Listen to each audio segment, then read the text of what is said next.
Hay secretos que el tiempo prefirió enterrar bajo toneladas de celuloide dorado. Historias que jamás llegaron a los periódicos de la época, pero que se susurraban en los pasillos de los estudios, entre las sombras de los camerinos y bajo las luces que fabricaban ilusiones. El cine de oro mexicano nos regaló héroes, villanos, galanes y cómicos que parecían invencibles en la pantalla grande, pero que libraban batallas invisibles cuando las cámaras dejaban de grabar. Marihuana envuelta en risas nerviosas. Cocaína escondida en frascos de terciopelo. Alcohol medicinal que calmaba temblores que nadie más veía. Barbitúricos para apagar volcanes internos. Anfetaminas para sostener el ritmo que el cuerpo ya no daba. Detrás de cada sonrisa perfecta, de cada lágrima ensayada, de cada frase memorable, había seres humanos atrapados entre la fama implacable y un precio que pocos estaban dispuestos a pagar. Hoy, en Archivo Extra, abrimos el expediente más incómodo del cine mexicano, los hábitos secretos de quienes construyeron una época gloriosa sobre cimientos que temblaban en privado. No venimos a juzgar. Venimos a recordar que incluso los gigantes cargaban sombras. Y que detrás del brillo también hubo heridas. Suscríbete a Archivo Extra y activa la campanita.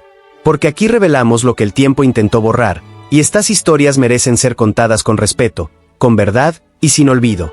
¿Estás listo para conocer lo que nunca te contaron del cine de oro? Entonces quedémonos en silencio y abramos el archivo. Germán Valdés Tintán. Había un hombre que convertía el humo en risa.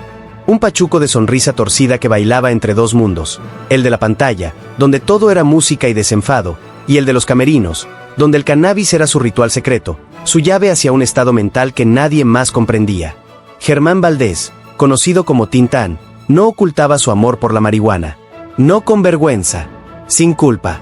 Para él, fumar no era un vicio ni una debilidad, era parte de su proceso creativo, una extensión de su alma rebelde, un puente hacia ese personaje que lo hizo inmortal. Antes de cada escena, se encerraba en su camerino con música de jazz sonando bajo, las luces apagadas, y un cigarro que no era de tabaco. Inhalaba profundo, dejaba que el tiempo se detuviera unos segundos, y entonces sí, Tintán despertaba. Rosita Quintana jamás olvidó lo que vio durante el rodaje de Calabacitas Tiernas. Fue a buscarlo porque llevaban más de media hora esperándolo en el set. Tocó la puerta de su camerino. Nadie respondió. Entró con cautela, y lo encontré bailando solo, con los ojos entrecerrados, cantando en inglés con ese acento pachuco que solo él dominaba. Movía las caderas al ritmo de una melodía que solo existía dentro de su cabeza. ¿Qué haces aquí, Germán?, le preguntó desconcertada. Él la miró con esa sonrisa que parecía burlarse del mundo entero y respondió: poniéndome en sintonía con la escena, chaparrita. No era broma. Tintán creía firmemente que la marihuana lo conectaba con su creatividad más pura, con esa parte suya que no obedecía reglas ni horarios. En una entrevista que pocos recuerdan, le preguntaron si no temía que eso afectara su salud. Él rió con ese desparpajo que lo definió y soltó: peor me hace la rutina. Su consumo era constante, casi ceremonial. Y aunque nunca fue destructivo ni violento, sí era parte esencial de su identidad. Técnicos de iluminación, camarógrafos, asistentes de producción, muchos comenzaron a imitarlo en secreto, fascinados por ese hombre que parecía vivir en una frecuencia distinta al resto del mundo. Para varios de ellos, Germán Valdés fue el primer actor mexicano que habló sin vergüenza del cannabis. Sin filtros, sin disculpas, sin miedo. Pero no todos fumaban para reír. Algunos lo hacían para no llorar. María Félix. Elegancia. Diamantes. Miradas que fulminaban con la precisión de un disparo certero. María Félix era la definición viviente de sofisticación, una mujer que caminaba como si el mundo entero debía inclinarse a su paso. Pero detrás de esa imagen de diva europea, de esa piel impecable y esa puerta aristocrática, había un secreto que chocaba violentamente con su fachada de reina inalcanzable. María Félix era devota del pulque. Sí. La misma bebida fermentada de maguey que tomaban los campesinos en pulquerías polvorientas del centro de la Ciudad de México. Esa bebida ancestral, viscosa, de olor penetrante, era su elixir secreto. Y ella no lo ocultaba. Al contrario, lo declaraba con orgullo, como si cada trago fuera un acto de rebeldía contra quienes esperaban verla beber champán francés. En entrevistas que todavía se conservan, María soltaba frases que dejaban helados a los periodistas. El pulque es parte del secreto de mi piel y de mi carácter. No mentía. Para ella, esa bebida no era un simple gusto, era identidad pura, raíz mexicana, conexión con algo mucho más antiguo que las alfombras rojas y los vestidos de alta costura. Durante su legendaria boda con Jorge Negrete, Mandó incluir pulque en el menú oficial. Los invitados quedaron estupefactos. Esperaban champaña europea, caviar, lujo importado, y se encontraron con jarros de barro llenos de curados de frutas. Hubo una tarde en que fue vista en una pulquería del centro, sentada en una mesa de madera desgastada, elegante como siempre, rodeada de curiosos que no daban crédito a lo que veían. La doña, ahí, entre ellos, compartiendo mesa y bebida sin el menor asomo de incomodidad. Un hombre se acercó tímidamente y le preguntó a sorna: «¿No es muy del pueblo para usted, señora?». Ella lo miró con esa frialdad que podía congelar el aire. Levantó su jarro de barro y respondió sin parpadear: «Lo que es bueno para el pueblo también es bueno para mí». Aunque no era una adicción en el sentido destructivo de la palabra, su consumo era constante, deliberado, casi ritual. María creía firmemente que el pulque conservaba su belleza, su energía y, sobre todo, su esencia mexicana. En un medio donde muchos actores se avergonzaban de sus raíces y trataban de imitar lo europeo, ella hacía exactamente lo contrario.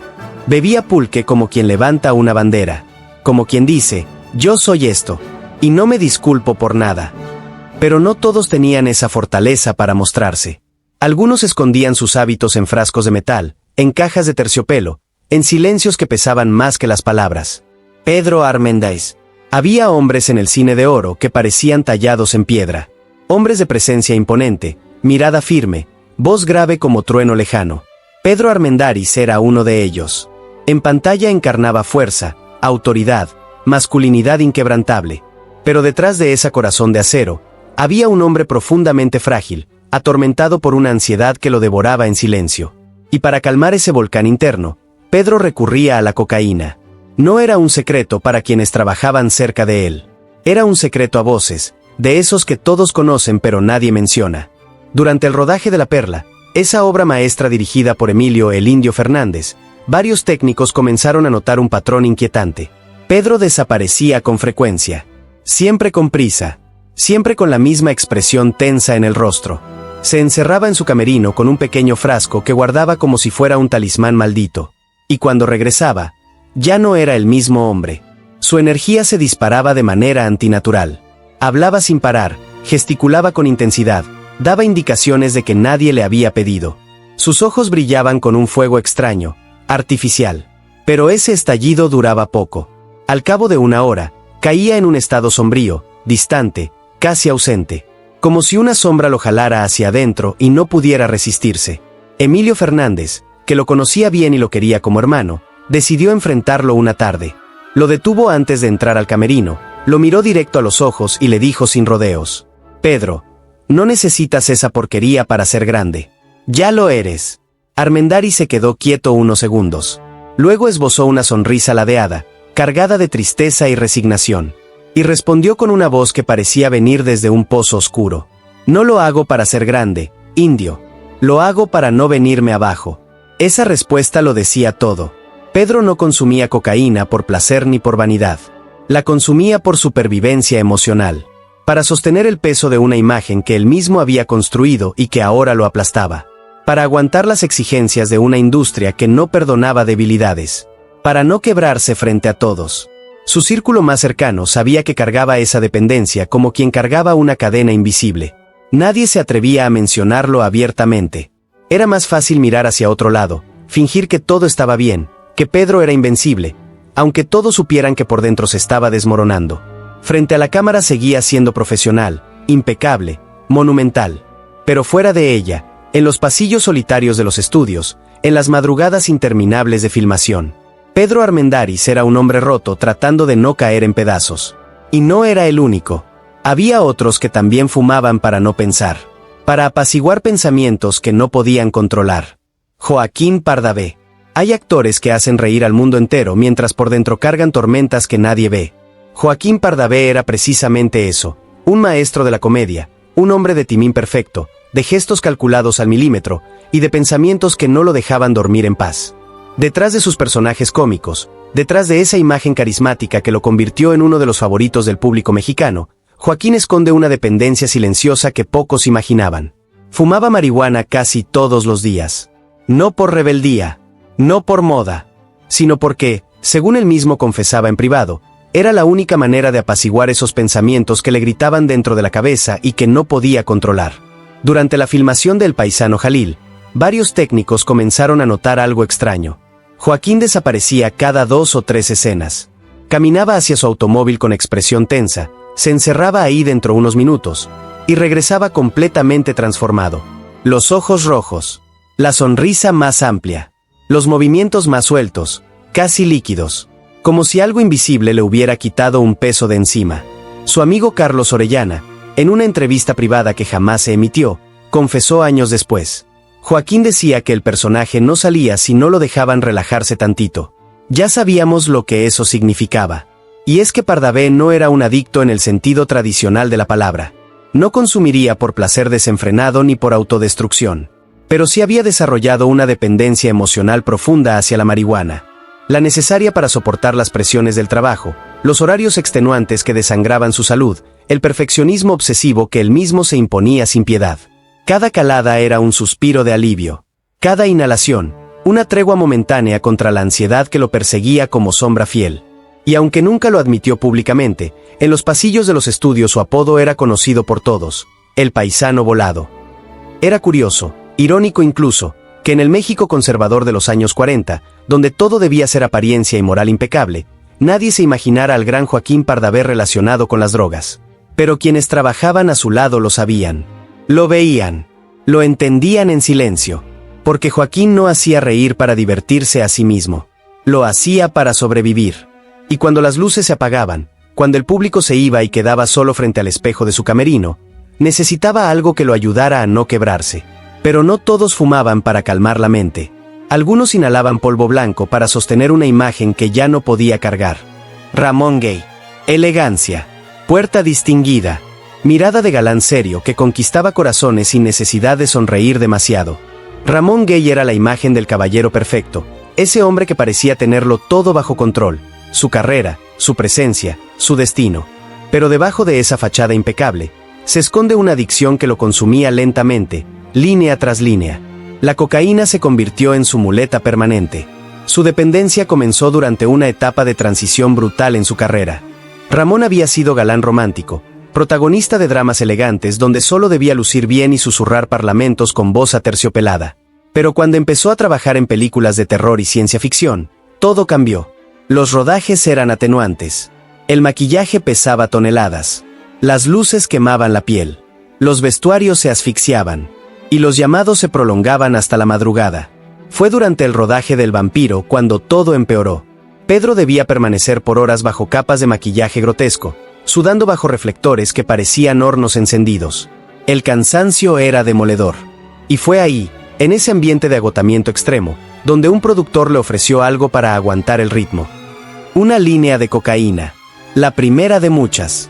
Abel Salazar, su compañero en varias películas, lo recordaba con cariño, pero también con una preocupación que jamás pudo ocultar del todo. Años después, en una charla privada que pocos conocen, reveló: Ramón era un caballero, hasta que la cosa lo rebasaba. Entonces se ponía paranoico, agresivo. Empezaba a sudar frío y no podías ni hablarle. A medida que su consumo aumentaba, los episodios de irritabilidad se volvieron más frecuentes y más violentos. Durante la filmación de La mamá azteca contra el robot humano, un joven camarógrafo se acercó emocionado a pedirle una foto. No sabía en qué estado se encontraba Ramón. No sabía que acababa de salir del baño con la nariz irritada y los ojos vidriosos. Gay reaccionó de manera explosiva. Lo empujó con fuerza, gritándole que lo dejara en paz. La escena quedó helada al equipo completo. Todos vieron cómo Ramón desaparecía minutos después en el baño, de donde salía siempre con ese estuche de cuero y ese pequeño espejo de bolsillo que ya nadie se atrevía a mencionar. A pesar de mantener siempre una imagen seria y distinguida ante las cámaras, quienes trabajaban con él sabían que esa fachada empezaba a agrietarse peligrosamente. Había días en que no lograba memorizar sus parlamentos, otros en los que parecían irritables sin razón aparente, y algunos donde simplemente desaparecían por horas sin ofrecer explicación. La cocaína lo acompañó como una sombra silenciosa durante varios años, interfiriendo en su carácter, en sus relaciones laborales, y en su salud física que empezaba a desmoronarse. Aunque nunca protagonizó escándalos públicos que llegaran a los periódicos, su deterioro fue visible para quienes compartieron escenario y set con él durante sus últimos años de trayectoria.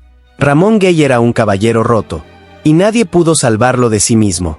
Pero él no era el único galán que ocultaba un frasco de polvo blanco. Había otro, aún más grande, aún más admirado, que también dependía de la cocaína para no derrumbarse. Arturo de Córdoba. Hay hombres que construyen su propia prisión con las mismas manos que los hicieron grandes. Arturo de Córdoba era uno de ellos. Reconocido por su puerta solemne, su dicción impecable que parecía tallada en mármol, y esos papeles dramáticos que lo convirtieron en símbolo de elegancia masculina. Arturo escondía un secreto que corroía su interior como ácido lento. Su consumo constante de cocaína. No era ocasional. No era esporádico. Era parte de una rutina silenciosa que iniciaba desde muy temprano en la mañana y se repetía a lo largo del día como un ritual maldito. Detrás del traje bien planchado, de la corbata perfectamente anudada, de esa voz profunda que parecía venir desde el centro de la tierra, había un hombre obsesionado con los detalles, permanentemente presionado por el miedo paralizante a perder vigencia, a que alguien más joven lo desplazara del pedestal que tanto le había costado alcanzar. Durante el rodaje de la otra, varios miembros del equipo comenzaron a notar un patrón perturbador.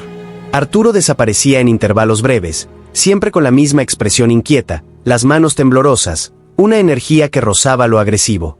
Técnicos y asistentes registraron que cargaba un pequeño cilindro metálico con polvo blanco que manipulaba con rapidez quirúrgica y discreción casi paranoica. Después de cada pausa, regresaba al set completamente transformado. Los ojos con un brillo extraño, antinatural. La voz más firme, casi autoritaria. Los movimientos más precisos, milimétricos. Pero también con un nivel de irritabilidad que lo volvía imposible de tratar. Cualquier error mínimo, cualquier retraso insignificante, desataba arranques de furia desproporcionada. En una ocasión, Joaquín Pardavé, molesto por sus ausencias constantes y sus cambios repentinos de humor, lo enfrentó sin rodeos. Arturo, esto no puede seguir así. Te vas a acabar antes de tiempo. De Córdoba se detuvo. Lo observó en silencio, con una frialdad que podía congelar el aire.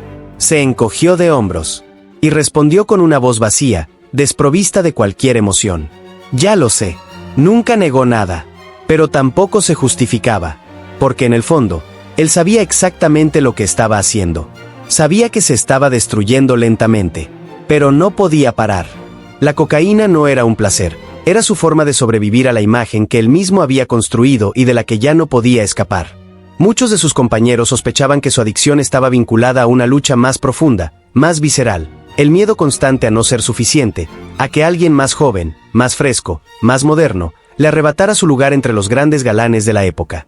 Arturo no hablaba de eso, pero lo dejaba ver en los gestos, en su perfeccionismo casi obsesivo, en los momentos de soledad absoluta dentro del set donde se le veía mirando al vacío con una tristeza aplastante.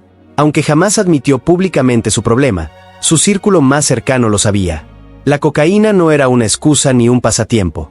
Era su forma de sostener el monstruo que había creado. Y no era el único que ocultaba su dolor detrás de una sonrisa ensayada. Había otros que también cargaban sombras demasiado pesadas. Luis Aguilar el Gallo Geo. Había un hombre que cantaba con el alma rota. Un charro de sonrisa deslumbrante que encarnaba en pantalla todo lo que el público mexicano quería ver. Valentía, galantería, masculinidad desbordante. Luis Aguilar, conocido como el Gallo Giro, representaba la imagen del macho encantador, siempre alegre, siempre dispuesto a conquistar corazones con una ranchera bien cantada y una mirada que prometía aventuras. Pero cuando las luces se apagaban, Luis caía en un abismo de tristeza que nadie podía tocar. Sus amigos más íntimos lo sabían bien. Lo repetían en voz baja, con preocupación genuina. Luis no soportaba la soledad. Cuando no estaba frente a una cámara o sobre un escenario recibiendo aplausos, caía en periodos de aislamiento profundo, en un estado de ánimo oscuro que contrastaba brutalmente con su energía habitual. Era como si existieran dos Luis Aguilar, el que el público adoraba, y el que lloraba solo en su camerino sin que nadie supiera por qué. Fue durante uno de esos bajos emocionales devastadores que alguien de su propio equipo, queriendo ayudarlo, le ofreció un cigarro de marihuana. Le dijo que lo ayudaría a relajarse, a despejar la mente, a silenciar esos pensamientos que lo atormentaban como fantasmas invisibles. Luis ganó sin pensarlo mucho. Inhaló profundo, y esa primera calada se transformó en una costumbre nocturna que ya no pudo abandonar. Desde entonces, adoptó un ritual silencioso que se repetía cada noche como un acto de supervivencia emocional. Una copa de tequila, un cigarro de marihuana y música ranchera sonando suavemente al fondo. A veces se le encontró llorando solo, sin explicación alguna, con lágrimas que rodaban por su rostro mientras miraba al vacío. En otras ocasiones, Escribía letras de canciones tristes que nunca mostraron a nadie, versos cargados de melancolía que guardaba como si fueran secretos demasiado peligrosos para compartir. No es por vicio, solía decir mientras encendía otro cigarro, con voz quebrada. Es para que no me ahogue la cabeza. Antonio Aguilar, con quien compartió varias giras y rodajes, habló de ello años después en una entrevista privada que pocos recuerdan. Sus palabras fueron desgarradoras. Luis era una alegría arriba del escenario, pero abajo, estaba peleando con algo que no se veía. El gallo cantaba, sí, pero también sangraba por dentro. Durante la filmación de A Toda Máquina, una de sus películas más populares, el equipo se enfrentó a varios retrasos inexplicables por su ausencia constante en el set. Lo encontraban en su automóvil, recostado con la mirada perdida en el techo, una sonrisa tranquila que contrastaba violentamente con sus ojos irritados y vidriosos. Nadie decía nada. Existe una especie de pacto silencioso, un respeto tácito por su dolor, una negación colectiva de algo que era evidente para todos. Su relación con la marihuana nunca fue escandalosa ni desordenada. No era una adicción fuera de control que lo llevara a la autodestrucción pública. Pero sí era constante, necesaria, inevitable. Era su refugio callado, su válvula de alivio ante la fama, las exigencias, y una tristeza ancestral que jamás se atrevió a pronunciar en voz alta. El gallo cantaba para el mundo, pero por dentro, se desangraba en silencio. Y no era el único que fumaba para no ahogarse. Incluso el hombre más insospechado del cine mexicano también lo hacía. Mario Moreno Cantinflas. Hay secretos que desafiaban toda lógica. Revelaciones que rompen la imagen que creíamos inquebrantable. Y esta es, sin duda, una de las más impactantes del cine de oro mexicano. Mario Moreno, el hombre detrás de Cantinflas, tuvo una etapa en la que consumía marihuana de manera frecuente. Sí. Aunque parezca imposible de creer. Aunque la sola idea parece traicionar todo lo que representaba, humildad, rectitud moral, ese personaje del pelado noble que hablaba de forma enredada pero con el corazón limpio. El ícono nacional. El orgullo de México. Ese hombre también fumaba. Y no era un secreto entre sus amigos más cercanos, pero sí lo fue para el gran público que lo veía como un símbolo intocable. Lo curioso, lo que hace esta historia aún más compleja, es que Mario no fumaba para divertirse. No lo hacía por presión del entorno ni para encajar en círculos de excesos. Según varios de sus allegados, lo hacía para relajarse después de jornadas agotadoras que lo dejaban al borde del colapso nervioso. Y sobre todo, para lidiar con el insomnio que lo atormentó durante años. En palabras de uno de sus antiguos asistentes, cuyo testimonio quedó registrado en archivos privados, don Mario decía que las ideas no lo dejaban dormir. Encendía uno de esos cigarros especiales, y de pronto ya estaba escribiendo o bocetando planos de sus películas. Para él, la marihuana no era un vicio recreativo. Era una herramienta creativa, un interruptor mental que le permitía apagar el ruido ensordecedor de su propia mente y conectar con esas ideas brillantes que luego se convertían en escenas memorables. Era su forma de silenciar el perfeccionismo obsesivo que lo devoraba desde adentro. Durante el rodaje de El Siete Machos, una de sus películas más emblemáticas, se produjo una escena crucial. La producción completa se detuvo por más de 2 horas. Nadie sabía dónde estaba. Nadie se atrevía a buscarlo demasiado insistentemente.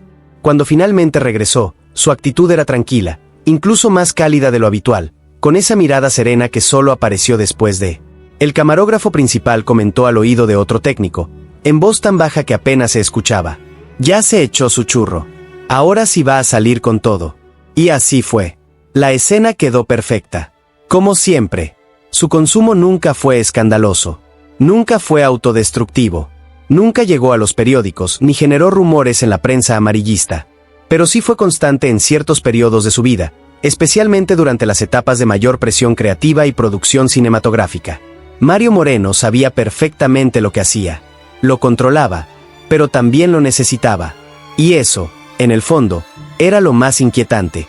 Porque incluso el hombre más querido de México, el que hizo reír a generaciones enteras, el que se convirtió en patrimonio cultural vivo, también cargaba secretos que el público jamás imaginó. También fumaba para sobrevivir. También tenía grietas invisibles.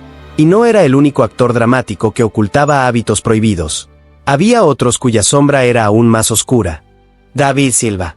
Hay voces que nacen para intimidar. Miradas que atraviesan la pantalla como puñales afilados. David Silva tenía ambas. Su voz grave podía hacer temblar el aire.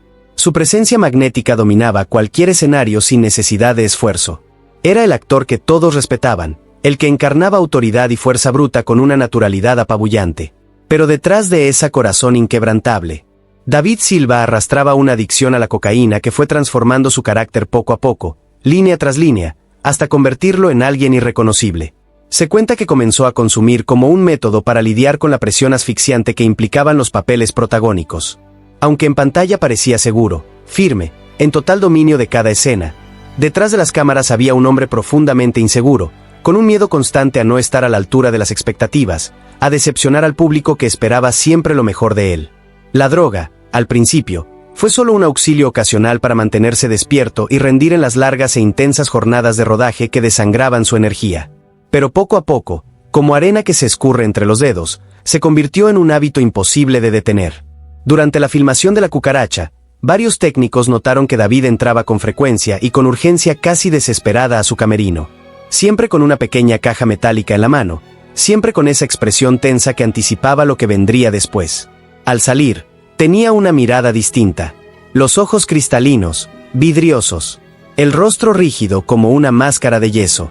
Las manos inquietas que no dejaban de moverse. A veces se mostraba eufórico, hablando sin parar, dando órdenes que nadie le había pedido, invadiendo espacios ajenos con una energía agresiva. Otras veces caía en un estado casi hipnótico, como si estuviera desconectado del mundo que lo rodeaba, perdido en algún lugar oscuro dentro de su propia mente. Algunos actores incluso evitaban ensayar con él en esos momentos por lo impredecible y peligroso de su conducta. En una ocasión que quedó grabada en la memoria de varios presentes, Pedro Armendáriz, genuinamente preocupado por la situación, decidió enfrentarlo en privado. Lo llevó aparte, lejos de miradas curiosas, y le dijo con firmeza: «David, tienes que parar. Esto te va a destruir». Silva lo escuchó en silencio. Asintió lentamente, como si comprendiera todo, como si en ese momento estuviera dispuesto a cambiar. Pero esa conversación nunca tuvo consecuencias reales. Nunca buscó ayuda. Nunca accedí públicamente que tenía un problema. Nunca pedí auxilio. En el medio artístico, su adicción se convirtió en un secreto a voces. Nadie lo mencionaba públicamente, pero todos lo sabían. Directores, actores, técnicos, maquillistas. Algunos intentaron ayudarle con palabras de aliento, con invitaciones a buscar tratamiento. Otros simplemente se distanciaron, incapaces de lidiar con la carga emocional que implicaba verlo desmoronarse lentamente. Aunque su profesionalismo seguía intacto en muchos rodajes, aunque seguía entregando actuaciones memorables que quedaron grabadas en la historia del cine mexicano, era evidente que algo en su interior se estaba quebrando irreparablemente. David Silva jamás habló abiertamente de esta etapa. En las entrevistas mantenía una imagen sobria y reservada, siempre correcta, siempre controlada.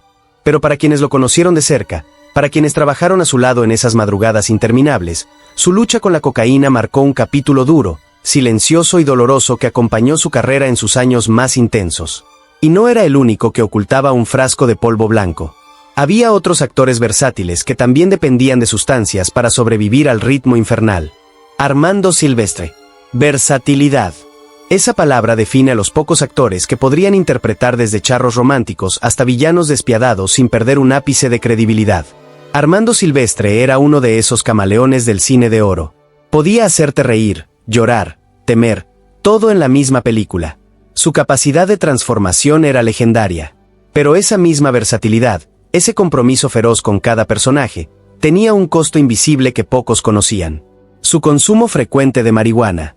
Aunque nunca lo reconoció abiertamente en entrevistas, aunque siempre mantuvo una fachada de profesionalismo impecable ante las cámaras y la prensa, tiempo después confesó en círculos privados, entre amigos de confianza, que fumaba para lidiar con el insomnio, la ansiedad paralizante y el ritmo agotador del mundo del espectáculo que no daba tregua a nadie.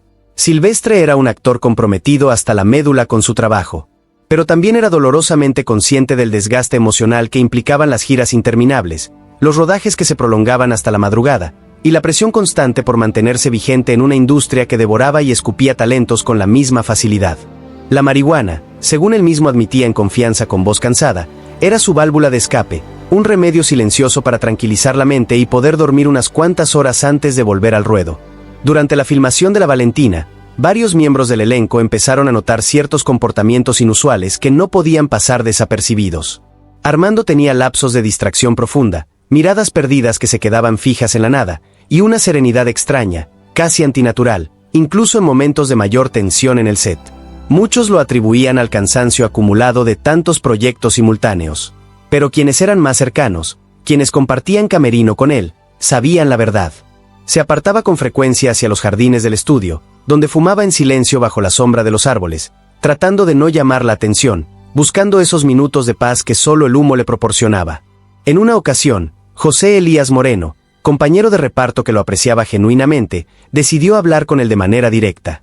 Lo detuvo en el pasillo, lo miró a los ojos con preocupación fraternal y le dijo: «Armando, ¿no crees que deberías bajarle un poco? Esto te está afectando más de lo que imaginas».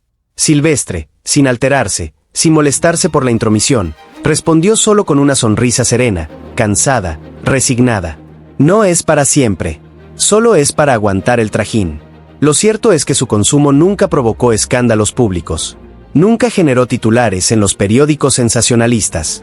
Nunca afectó la forma notoria de su desempeño profesional ante las cámaras. Pero sí fue una constante en su vida privada, una sombra silenciosa que lo acompañaba en cada proyecto, en cada gira, en cada noche en la que el sueño simplemente no llegaba. A lo largo de los años mantuvo ese hábito como una especie de refugio secreto, una manera de sobrellevar las exigencias del medio sin quebrarse por dentro. Aunque con el tiempo logró apartarse de esa rutina, la marihuana fue durante muchos años una presencia silenciosa en su trayectoria artística, acompañándolo en los camerinos, en los hoteles solitarios y en las madrugadas interminables después de largas jornadas de rodaje. Pero no todos fumaban. Algunas preferían sustancias aún más peligrosas, más destructivas. Andrés Soler. Hay apellidos que pesan como monumentos, que cargan historia, tradición, legado. El apellido Soler era uno de esos. Una dinastía entera dedicada al arte, al teatro, al cine. Y Andrés Soler, uno de los grandes secundarios del cine de oro, llevaba ese peso con una mezcla de orgullo y desesperación silenciosa. En pantalla era el hombre confiable. El personaje secundario que sostenía las historias con su presencia firme, con ese rostro que transmitía sabiduría, experiencia, autoridad moral. Pero fuera de cámara, Andrés vivía una doble vida marcada por su dependencia a la cocaína, un secreto que muy pocos llegaron a descubrir en su momento. Su consumo comenzó casi como una curiosidad inocente, como comienzan tantas adicciones, con una primera vez que se supone será la única. Una manera de sobrellevar el estrés aplastante de las extensas jornadas de filmación, de las comparaciones constantes con sus hermanos más exitosos, de esa sensación permanente de ser el otro Soler, el que nunca alcanzaba del todo el brillo de los demás. Sin embargo, poco a poco, como arena que se convierte en piedra, ese consumo ocasional se convirtió en un hábito que lo dominaba por completo. Compañeros del set contaron años después, cuando el tiempo hizo seguro hablar, que Andrés tenía una pequeña cajita con polvo blanco que guardaba con recelo casi paranoico y usaba en momentos de presión extrema. La sacaba con manos temblorosas, la abría con rapidez nerviosa, y luego la escondía como si fuera el secreto más peligroso del mundo. Durante el rodaje de Vuelven los García, un camarógrafo recordó con claridad perturbadora que Andrés desaparecía por largos periodos sin explicación. Media hora, a veces más. Y cuando regresaba, todo en él había cambiado, los ojos vidriosos, la mirada fija pero vacía, una sonrisa nerviosa que no encajaba con nada de lo que estaba sucediendo en el set. En una ocasión que ninguno de los dos olvidaría jamás, Julián Soler, su hermano, tuvo una fuerte discusión con él. Lo confrontó cara a cara, lejos de miradas indiscretas, y le suplicó que buscara ayuda, que dejara esa porquería antes de que fuera demasiado tarde. Le habló con amor fraternal, con desesperación, con lágrimas que apenas podía contener. Pero Andrés se negó rotundamente. Le dio la espalda, y con voz fría, distante, respondió: «Solo necesito mantenerme en pie para trabajar. Nada más». Esa respuesta lo decía todo. Andrés no consumía por placer ni por rebeldía. Consumía por supervivencia. Para poder cumplir con las expectativas de un apellido que pesaba como losa de concreto. Para no decepcionar. Para no quebrarse frente a todos. Su adicción fue una sombra silenciosa que marcó su vida durante años, desgastándolo por dentro mientras seguía interpretando personajes íntegros en la pantalla. Aunque siempre mantuvo una fachada profesional frente a las cámaras, quienes lo conocieron de cerca sabían que detrás de esos ojos cansados había una batalla que estaba perdiendo día tras día. Y no era el único que escondía pastillas y frascos prohibidos. Había otros que también dependían de sustancias para calmar tormentas internas. Jorge Mestral. Hay voces que parecen venir desde catacumbas antiguas, profundas, resonantes, cargadas de un peso existencial que eriza la piel. Jorge Mistral tenía una de esas voces. Su porte distinguido, su elegancia natural y esa presencia magnética que hipnotizaba cámaras lo convirtieron en uno de los galanes más cotizados del cine de oro. Pero detrás de esa imagen impecable, Jorge se enfrentaba en secreto a una batalla brutal con la adicción a los barbitúricos, sustancias que comenzaron a usar para calmar la ansiedad y el insomnio que lo atormentaban durante sus años de mayor fama. Era una ironía cruel. El hombre que todos veían como símbolo de serenidad y control absoluto, el que encarnaba personajes de autoridad moral inquebrantable, por dentro era un volcán de nervios que no lograba apagar ni un solo minuto de paz. Se cuenta con certeza escalofriante que Mistral llevaba siempre consigo pastillas para dormir. No una, no dos, varias, en diferentes bolsillos, en distintos estuches, como si temiera quedarse sin ellas en algún momento crítico. Lo que empezó como un tratamiento médico legítimo se convirtió en una rutina diaria imposible de romper. No podía descansar sin ellas. Y con el tiempo, el consumo se volvió una necesidad vital para soportar los intensos rodajes y las presiones del medio artístico que lo devoraban lentamente. Durante la filmación de Víctimas del Pecado, varios compañeros notaron que Jorge parecía desconectado de la realidad. Se movía con lentitud antinatural, como si caminara bajo el agua. Los ojos cristalinos, la mirada perdida en algún punto lejano que nadie más podía ver. Las palabras salían de su boca con un retraso notable, como si cada sílaba pesara toneladas. En una ocasión que marcó a todos los presentes, Emilio el Indio Fernández lo confrontó con esa franqueza brutal que lo caracterizaba. Lo detuvo antes de entrar al set, lo tomó por los hombros y le dijo mirándolo directo a los ojos: «Jorge, no puedes seguir así. Esto te está consumiendo». Pero Mistral solo respondió con una voz agotada, vacía, derrotada: «Si no tomo esto, no duermo ni un minuto». Y ahí estaba la trampa perfecta. El círculo vicioso del que ya no podía salir. Necesitaba las pastillas para dormir, pero también las necesarias para funcionar durante el día. Y cada vez necesitaba más dosis, más cantidad, más dependencia. Su adicción fue un secreto bien resguardado durante años, protegido por un pacto silencioso entre quienes trabajaban con él. Una sombra que poco a poco fue debilitando su salud mientras luchaba desesperadamente por mantener su imagen y su profesionalismo frente a la cámara. Jorge Mistral brillaba en pantalla como un hombre inquebrantable, pero por dentro, las pastillas lo estaban apagando lentamente, una dosis a la vez. Y había otros patriarcas del cine que también cargaban botellas escondidas, dependencias invisibles que nadie se atrevía a mencionar. Fernando Soler. Hay hombres que se convierten en columnas, en pilares sobre los que se sostienen familias enteras, industrias completas, épocas históricas. Fernando Soler era eso y mucho más. Patriarca de la dinastía Soler, uno de los actores más respetados del cine de oro mexicano, la voz de la autoridad moral, el rostro de la sensatez inquebrantable. Pero incluso las columnas más sólidas tienen grietas invisibles. Y Fernando cargó durante años con una dependencia silenciosa al alcohol para soportar la presión emocional de ser literalmente la columna vertebral de su familia y de una industria que lo necesitaba siempre firme, siempre perfecta, siempre a la altura. Aunque su imagen en pantalla era la del hombre sensato, imponente, dueño absoluto de la autoridad moral que todos respetaban sin cuestionamiento, fuera de ella vivía un desgaste brutal que pocos conocieron. Un agotamiento existencial que lo carcomía desde adentro. Su hábito comenzó de forma casi imperceptible, como una sombra que crece tan lentamente que no te das cuenta hasta que te cubre por completo. Una copa antes de grabar, solo para aflojar los nervios. Un trago para soltar la voz y que saliera con esa potencia que todos esperaban. Otro para aguantar las interminables discusiones de producción que se prolongaban hasta la madrugada. Pero con el tiempo, como agua que erosiona la roca, esa copa inicial se convirtió en una rutina casi obligatoria, un ritual del que ya no podía prescindir. Antes de cada jornada, Fernando se encerraba en su camerino con una pequeña botella de coñac que guardaba en una bolsa de terciopelo, como si fuera un tesoro prohibido. Según quienes lo vieron de cerca, necesitaba ese primer sorbo para entrar en personaje y dejar atrás el cansancio acumulado de tantos proyectos simultáneos, de tantas responsabilidades que lo aplastaban. Durante el rodaje de Doña Bárbara, una joven asistente relató años después, con voz todavía quebrada por la emoción, que lo encontró sentado en silencio frente al espejo de su camerino, sosteniendo un vaso medio lleno mientras miraba fijamente su propio reflejo con una tristeza insondable. Cuando lo saludó tímidamente, Soler solo respondió sin apartar la mirada del espejo. A veces uno tiene que calentarse el alma, para que no se enfríe la actuación.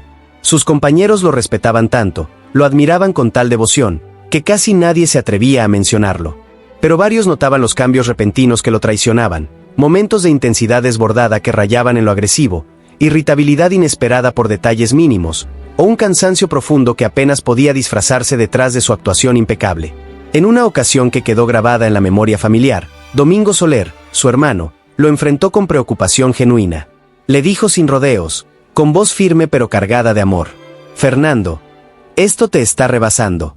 No necesitas esto para ser grande. Fernando suspiró hondo. Se sirvió otro trago con mano temblorosa, y contestó con una voz que parecía venir desde un pozo oscuro: no es para ser grande, es para no quedarme delante de todos. A pesar del profundo profesionalismo que siempre mostró, su dependencia al alcohol fue haciéndose más evidente entre quienes trabajaban a su lado. Había días en que su voz temblaba ligeramente al iniciar una toma, otros en los que su mirada se volvió pesada, distante, como si mirara a través de la gente y no hacia ella, y algunos en los que pedía repetidas pausas para respirar tantito, aunque todos sabían perfectamente lo que eso significaba. Su adicción nunca llegó a los periódicos ni a los rumores públicos, pero sí quedó grabado en la memoria de técnicos, actores y directores que compartieron con él largas jornadas. Fernando Soler siempre cumplía, siempre entregaba una actuación impecable que pasaba a la historia. Pero detrás de esa fuerza inquebrantable había un hombre desgastado que dependía de un trago para sostener el peso del apellido, del cine y de sí mismo. La botella no destruyó su carrera ni opacó su legado, pero fue una sombra persistente que lo acompañó durante sus años más intensos. Y no era el único comediante que ocultaba botellas en lugares secretos. Manuel Medel. Hay actores que hacen reír mientras por dentro se desangran, que construyen sonrisas con pedazos rotos de sí mismos. Manuel Medel era figura clave de la comedia mexicana en los años 30 y 40, un maestro del timín perfecto, del humor físico impecable, de esa química mágica que tenía con Cantinflas en sus primeras películas. Pero detrás de ese talento brillante, detrás de esos gestos que arrancaban carcajadas a multitudes, se escondía un hombre profundamente inseguro que ocultó durante gran parte de su carrera una fuerte dependencia al alcohol, una sombra que lo acompañó silenciosamente incluso en sus épocas de mayor fama. Detrás del humor físico impecable, del timín certero que parecía innato, se escondía un hombre que sentía constantemente que debía demostrar cada segundo día que no era el de nadie, que él también merecía los reflectores, que su nombre también debía brillar con luz propia. Su consumo comenzó como un recurso inocente para calmar los nervios antes de subir al escenario.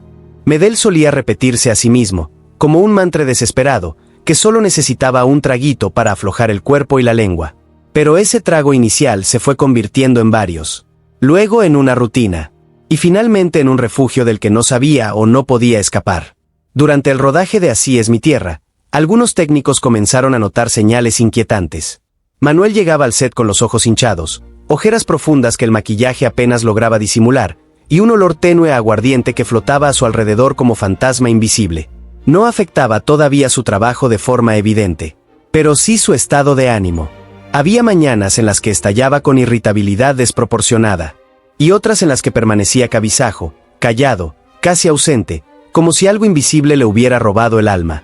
En una ocasión que quedó marcada en la memoria de ambos, Mario Moreno, aún lejos de convertirse en el Cantinflas que conocemos, lo encontró apoyado en una columna del estudio, respirando con dificultad y sosteniendo discretamente una pequeña petaca de metal. Mario, que le tenía un respeto genuino y lo admiraba como maestro, se acercó y le dijo en voz baja, casi susurrando: Manuel, si sigues así, te vas a apagar por dentro antes de tiempo. Medel levantó la mirada.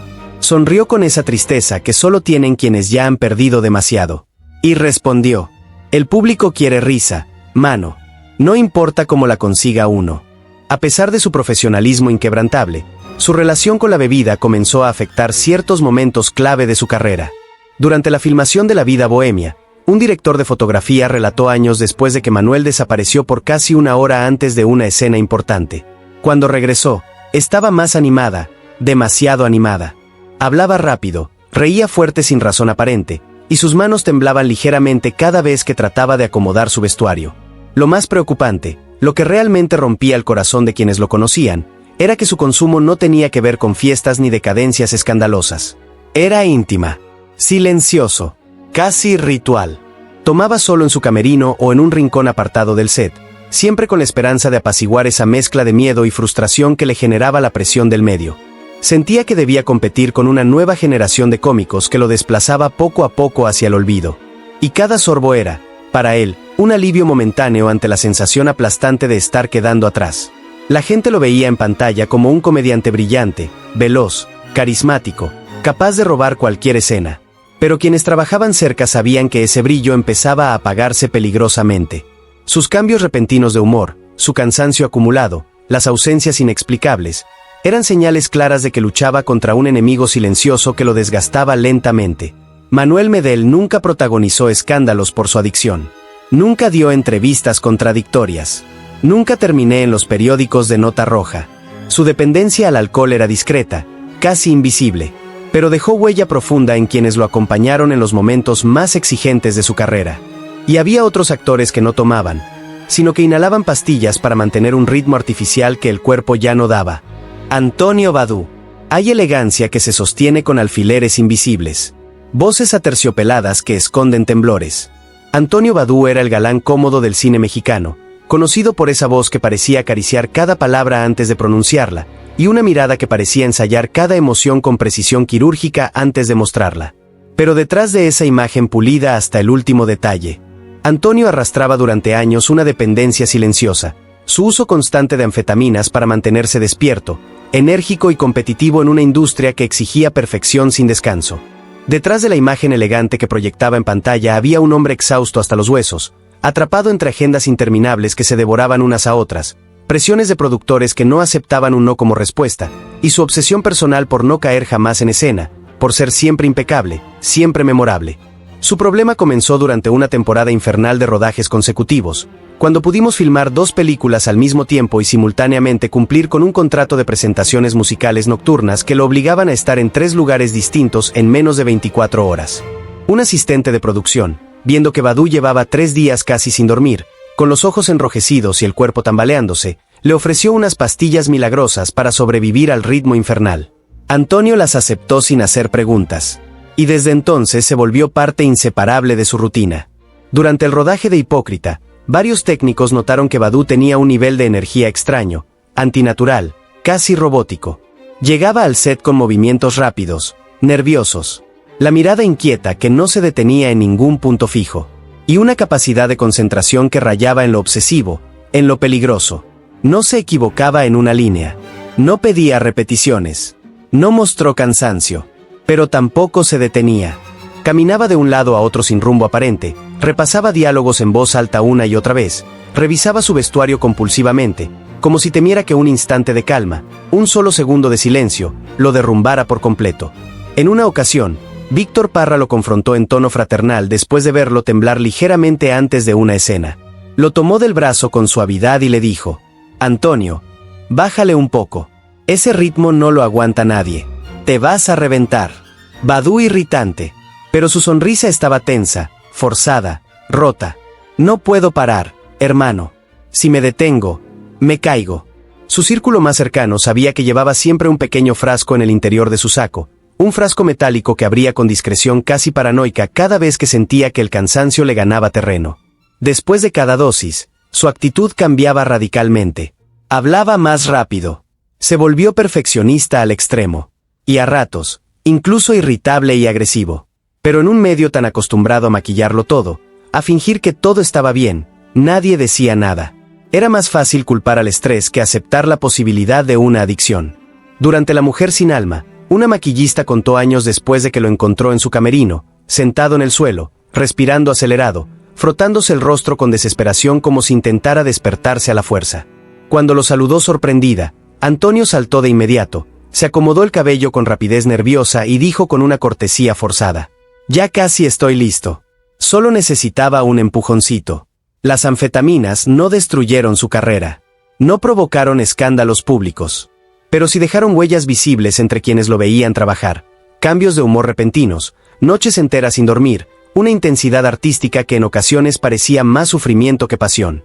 Badú nunca habló del tema. Nunca admitió nada. Nunca permitió que la fachada se resquebrajara ante el público. Pero para quienes lo conocieron tras bambalinas, su historia fue otro ejemplo de los sacrificios silenciosos detrás del brillo del cine de oro, donde el perfeccionismo podía convertirse en prisión, y una pequeña pastilla en la llave para no desplomarse. Y había otros cineastas, no actores solistas, que también dependían de sustancias prohibidas para mantener el ritmo. René Cardona. Hay titanes que se construyen su propia trampa. Hombres que crean máquinas de trabajo tan perfectas que terminan siendo devorados por ellas. René Cardona era uno de esos nombres que resonaban con poder absoluto en el cine mexicano. Actor, director, productor, símbolo viviente de disciplina férrea. Pero ese titán incansable, ese hombre que parecía capaz de filmar 2 cintas a la vez y revisar guiones hasta el amanecer sin despeinarse, escondía durante años un hábito que jamás salió a la luz pública: su uso frecuente de barbitúricos para mantenerse activo durante las largas jornadas de rodaje que él mismo imponía sin piedad. Aunque frente a la industria era visto como un hombre de hierro, capaz de sostener proyectos imposibles con pura voluntad, sus compañeros sabían que aquella energía desbordante, esa capacidad aparentemente sobrehumana, tenía un origen mucho menos glamoroso. Su adicción comenzó de forma accidental en los primeros años de su carrera, cuando un médico le recetó pastillas para conciliar el sueño después de una fuerte crisis de ansiedad provocada por el fracaso comercial de un proyecto en el que había invertido todo. Lo que comenzó como un tratamiento temporal, médicamente justificado, se convirtió en una dependencia silenciosa que ya no pudo controlar. Especialmente cuando tomó la costumbre de usar las mismas pastillas, pero en dosis más altas y frecuentes, para poder descansar apenas unas horas entre llamados interminables. Durante el rodaje de Santa Claus, una de sus producciones más extrañas y ambiciosas que desafiaba toda lógica narrativa, varios técnicos notaron que Cardona tenía cambios bruscos de energía que no podían explicarse de forma natural. A veces estaba hiperactivo hasta lo insoportable, dando órdenes sin descanso, moviendo cámaras personalmente, corrigiendo luces con obsesión, repitiendo la misma indicación 3 o 4 veces como si nadie más pudiera entender su visión. Pero de pronto, sin previo aviso, desapareció en su oficina portátil. Cerraba la puerta con llave, y no respondió a nadie durante 20 o 30 minutos que parecían eternos. Cuando salía, era otro hombre, más lento, más distante.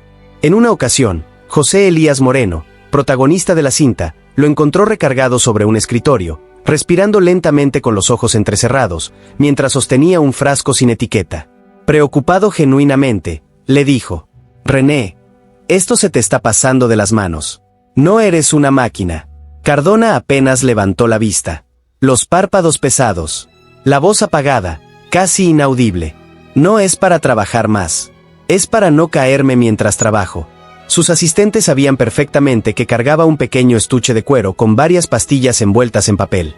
Las tomaba con discreción calculada, siempre en espacios privados, siempre lejos de las cámaras y miradas curiosas. Después de cada dosis, volvía al set con la mirada más despierta, el cuerpo más firme, pero también con una irritabilidad marcada que lo hacía perder la paciencia por detalles mínimos que antes no le importaban. Algunos actores evitaban discutir con él durante esas horas, sabiendo que cualquier comentario inocente podía encender un arranque inesperado de furia. Cardona jamás protagonizó escándalos, jamás retrasos tumbas. Pero quienes trabajaban cerca él veían señales claras que no podían ignorar: noches enteras sin dormir, manos temblorosas al sostener el guión, miradas perdidas cuando el estrés lo rebasaba. En una industria que lo consideraba un titán inquebrantable, él mismo sentía la obligación aplastante de sostener esa imagen a cualquier precio. Su relación con los barbitúricos no fue pública, no salió en revistas, no llegó a convertirse en rumor. Fue un secreto íntimo, una herramienta de supervivencia en medio de un ritmo que él mismo ayudó a construir. Para muchos, René Cardona era un ejemplo de fortaleza. Para unos pocos, era también un hombre agotado que dependía de un pequeño frasco para seguir creando. Y había otros actores dramáticos que también ocultaban frascos con líquidos prohibidos. Roberto Cañedo. Hay rostros que transmiten seriedad absoluta. Actores que con solo aparecer en pantalla imponen respeto sin necesidad de levantar la voz. Roberto Cañedo era uno de los rostros más serios y respetados del cine de oro, un hombre cuya presencia comandaba autoridad moral, integridad inquebrantable. Pero ese actor disciplinado, sobrio, profundamente comprometido con su oficio, cargó durante años con un hábito del que casi nadie hablaba: su dependencia silenciosa al alcohol medicinal, específicamente al aguardiente anisado, que siempre llevaba oculto en un frasco de vidrio ámbar dentro de su abrigo.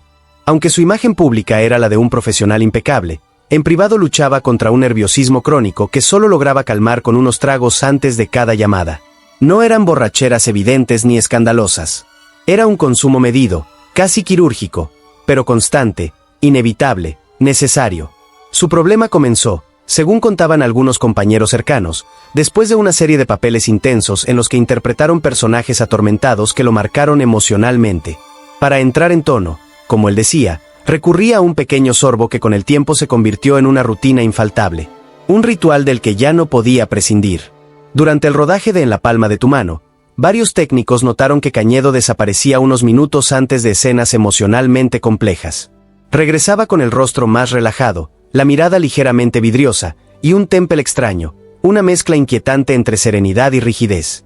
En una de esas ocasiones, su compañero Arturo de Córdoba lo detuvo con preocupación al verlo apoyarse sutilmente contra una pared para sostener el equilibrio. «Roberto, ¿estás bien?», preguntó con el ceño fruncido. «Solo despejo la cabeza», respondió él, ocultando el frasco en el bolsillo interno de su saco. Córdoba insistió. «No necesitas eso. Tienes talento de sobra». Cañedo suspiró, bajando la mirada con una profunda tristeza. «No es por talento. Es para que no me tiemblen las manos cuando prenden la cámara». Su círculo más cercano sabía que las presiones del medio lo afectaban más que a otros. Perfeccionista, introspectivo y reservado, Cañedo llevaba el peso de cada papel como si se tratara de una responsabilidad moral que no podía traicionar. Ese compromiso que lo convirtió en uno de los actores más sólidos de su generación también fue su mayor carga. Durante la filmación de Nosotros los Pobres, un joven asistente de producción relató que lo encontró detrás de un decorado, respirando profundamente mientras destapaba su frasco. Cuando lo vio, Roberto esbozó una débil sonrisa, casi avergonzada, y dijo: «A veces uno necesita coraje embotellado, muchacho». Nunca llegó a protagonizar escándalos, nunca retrasos severos. Pero quienes trabajaron con él recuerdan pequeños indicios de que hablaban más que 1000 palabras. Ligeros temblores en las manos cuando sostenía un guión, silencios prolongados antes de una toma, o esa perdida que regresaba solo después de un trago rápido. Roberto Cañedo brillaba en la pantalla como un actor íntegro, firme y emocionalmente profundo. Pero tras esa fuerza había un hombre que necesitaba un sorbo de calma para afrontar cada escena. Y había villanos imponentes que también ocultaban pastillas para controlar tormentas internas. Carlos López Moctezuma. Hay miradas que congelan la sangre. Voces que imponen respeto aún en susurro. Carlos López Moctezuma era uno de los villanos más imponentes del cine de oro mexicano, dueño de una presencia que helaba el aire, de unos ojos que parecían ver directamente dentro del alma de quienes lo enfrentaban.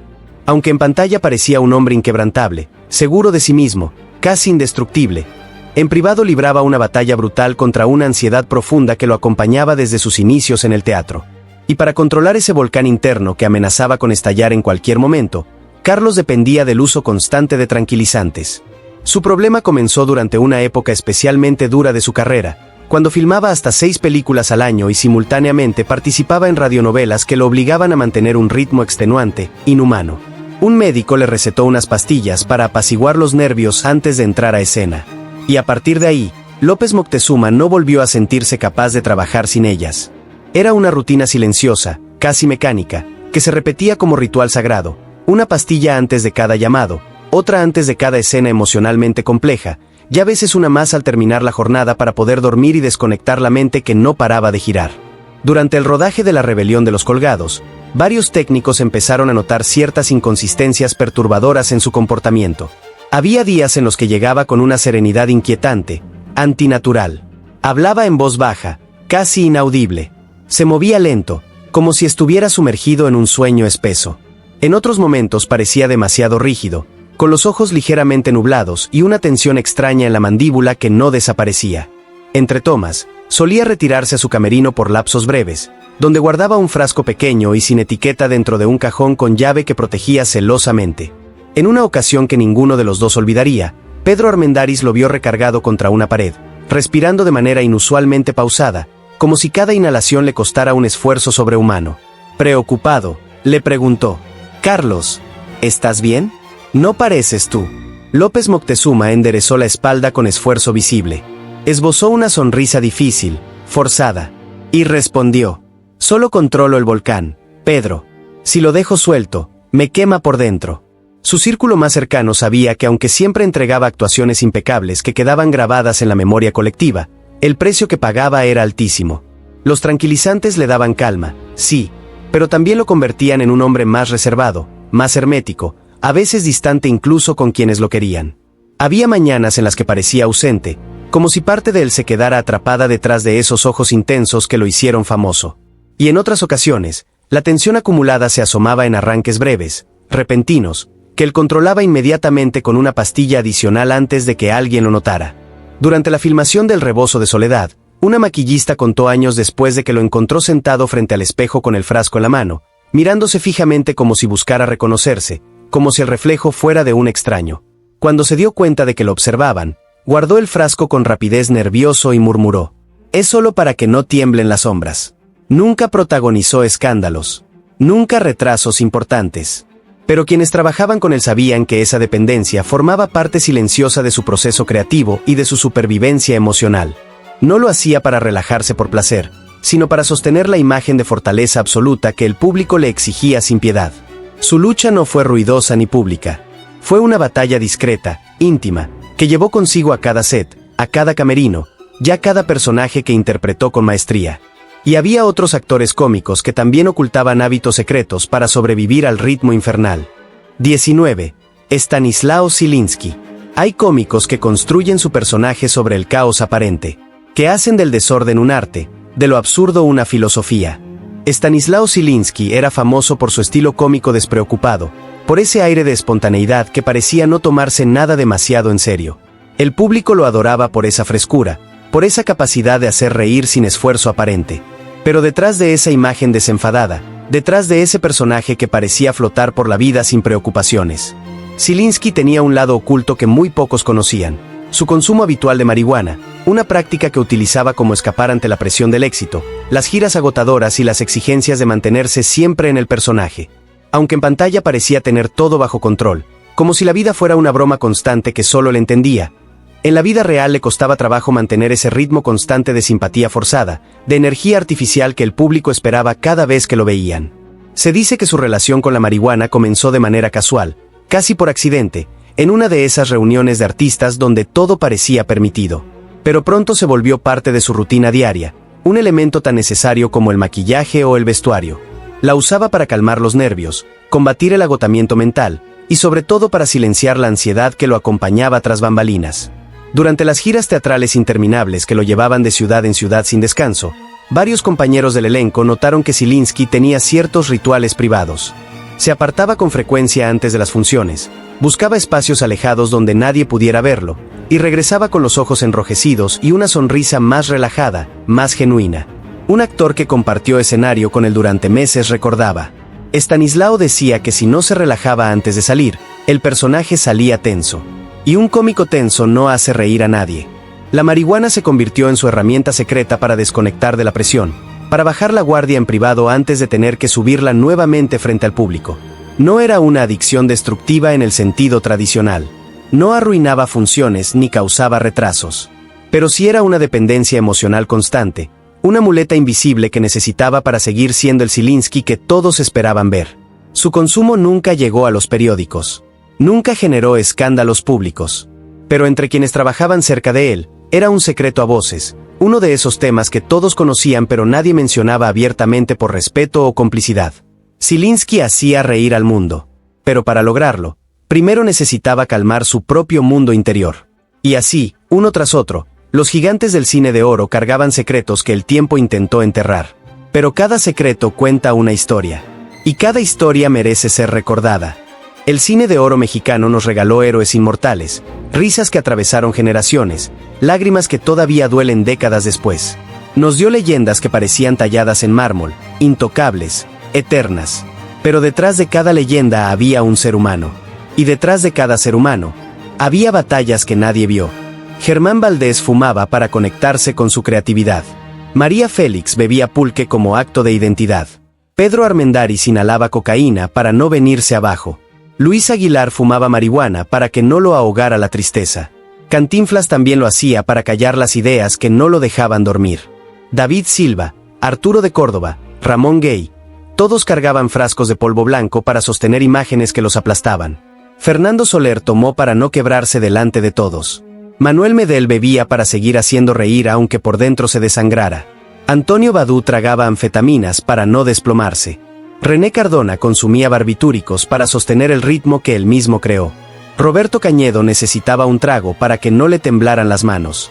Carlos López Moctezuma tomó pastillas para controlar el volcán que rugía en su interior. No venimos a juzgarlos. Venimos a recordarlos como lo que fueron, humanos. Humanos extraordinarios, sí, talentosos hasta lo imposible, pero humanos al fin. con miedos, con fracturas, con sombras que cargaron en silencio mientras el mundo entero los miraba esperando la perfección.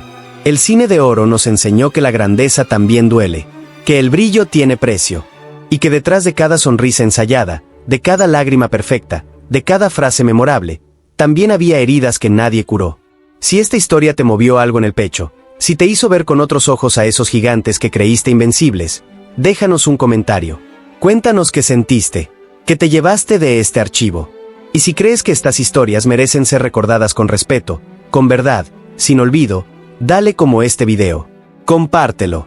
Suscríbete a Archivo Extra y activa la campanita. Porque aquí no inventamos leyendas. Aquí recordamos humanos.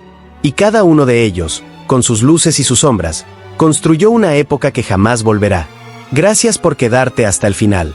Nos vemos en el próximo archivo.